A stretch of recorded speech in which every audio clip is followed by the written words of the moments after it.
A very good evening to you. I'm Lisa Lord and making headlines. The Barbados economy remains on track, according to the Prime Minister.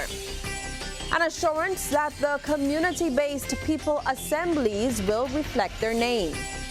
The Caribbean Court of Justice could bring some clarity to aspects of the Employment Rights Act.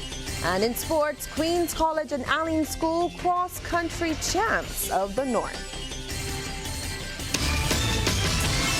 Broadcasting from our studios in the Pine St. Michael, this is CBC Newsnight, starting now.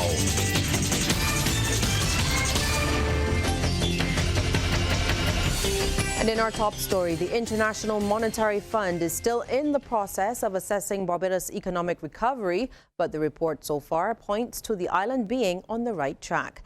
The assessment is coming from Prime Minister Mia Motley and the Deputy Managing Director of the IMF, Tao Zhang, after they met to discuss the country's economic position with the implementation of the Barbados Economic Recovery and Transformation, or BERT, program earlier today. While she's constantly noting the need for Barbadians to stay the course, Ms. Motley says she's happy with where the country is going.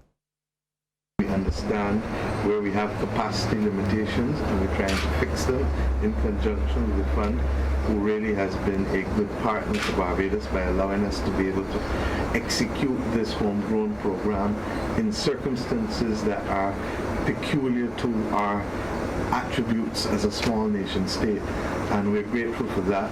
It certainly has not been a one-size-fits-all prescription, and that understanding that Mr. Zhang and Alejandro, who is here with us, who is the head of the Western Hemisphere, along with the team that is normally in Barbados, has really made a difference. 2 days ago, Barbados launched its external debt exchange, which is expected to close by the end of this month.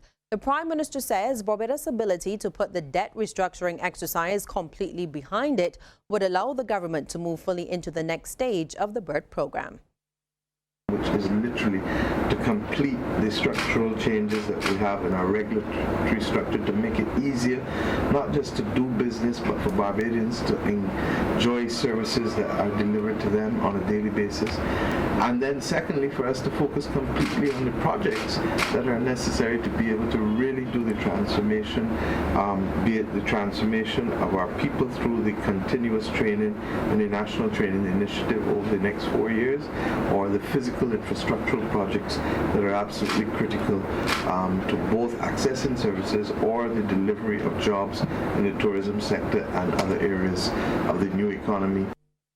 And Mr. Zhang congratulated Ms. Motley and the people of Barbados on the achievements made to stabilize the economy and move forward with the reforms.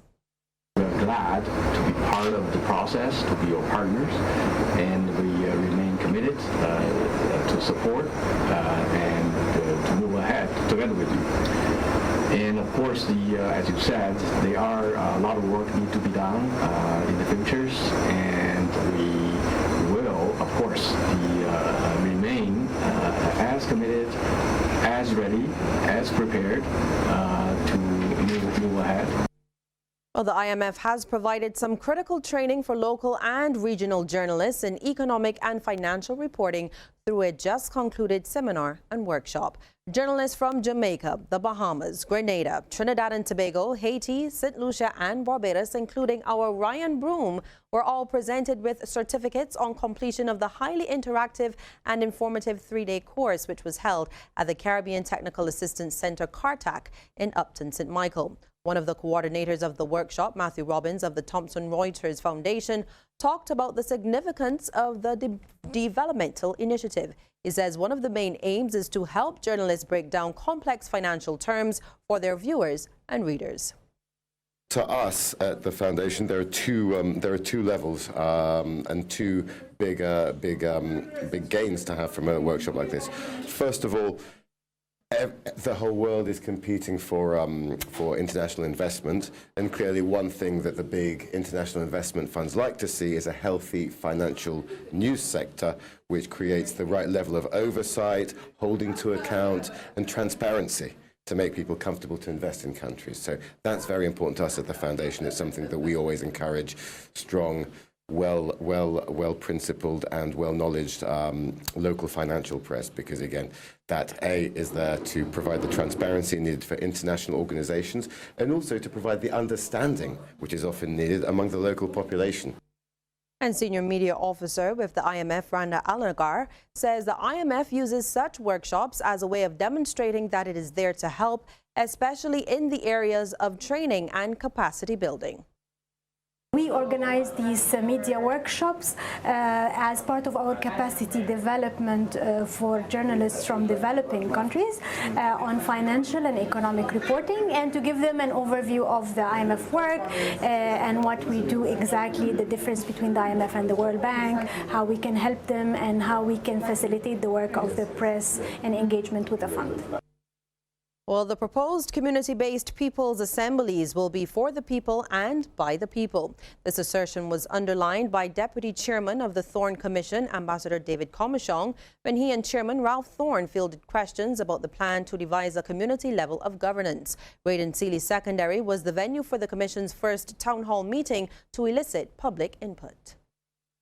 The People's Assembly should be autonomous.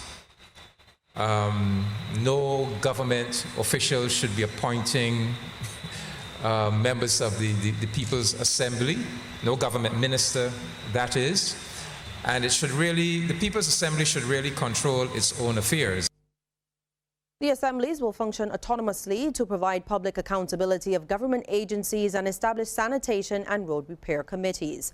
However, they will engage with the Member of Parliament for the establishment of community well-being teams, the community forum, and community development planning. Mr. Thorne says it is critical that they do not become partisan.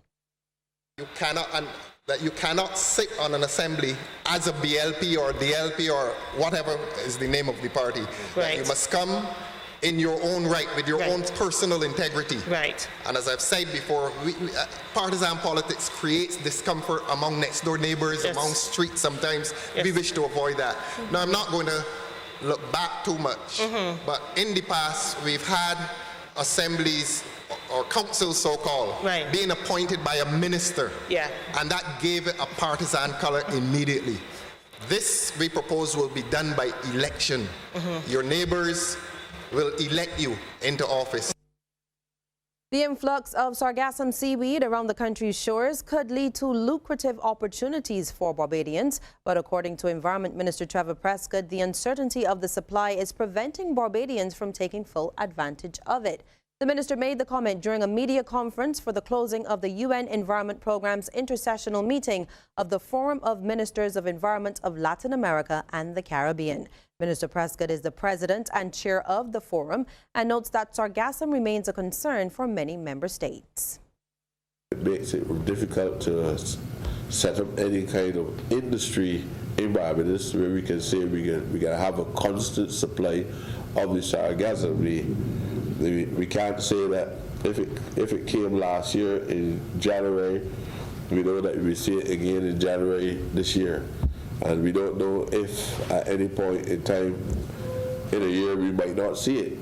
So because of that uncertainty, we are unable to go forward. Well, over the two-day intersessional meeting, delegates from the LEC states gathered to discuss current and emerging environmental challenges and how to address them. In his assessment of the meeting, United Nations Environment Programme Regional Director Leo Hilleman noted it was marked by increased participation by the Caribbean territories and various technical support agencies. I was very pleased with the organization and the process. I was very pleased with the leadership. I was very pleased with the level of participation. It was very substantive. It was very forward-thinking. It was very visionary. It was looking at things that were pertinent to the region. It was also looking at things of trying to land on the ground things that would be significant for peoples of this region. This will feed in now to the ministerial process, which will then go to the broader global process. And so the decisions and recommendations that are taken here will have a much wider impact, not only in our region, but at a global level.